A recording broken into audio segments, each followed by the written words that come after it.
Welcome to another Moser Minute. I'm Jeff Giesman, and on this episode, we're going to discuss axle hangout.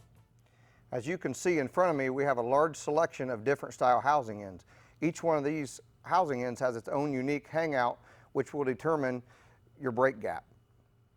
The biggest factor in determining your brake hangout or axle hangout is to determine which style housing ends you have. One of the easiest ways to do that is to just simply take your housing end, measure the vertical center to center gap or the horizontal center to center gap. You can do that simply with a tape measure, which most people have, or more accurately with a set of dial calipers.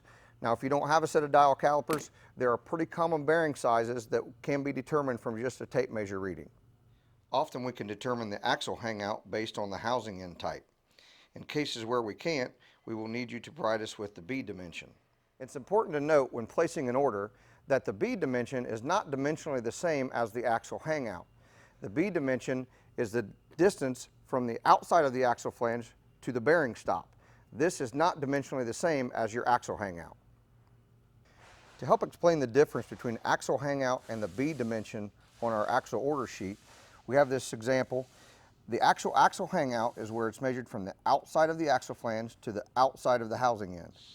The B dimension is from the outside of the axle flange to where the bearing actually presses up against the shoulder. As you can see from this example, when fully installed, the axle bearing will actually hang out of the housing slightly. That is normal. Don't get alarmed that that is like that.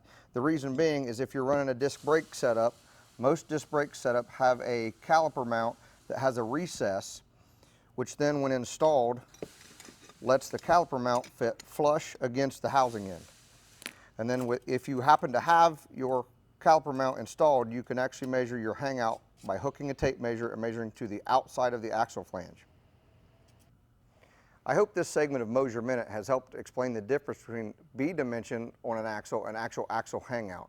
If you have any further questions or comments, please give us a call and talk to one of our knowledgeable sales technicians, or visit our website at moserengineering.com. If you have ideas for a future Moser Minute, leave it in the comments section below. Thanks again. This is Jeff Giesman, and this is another Moser Minute.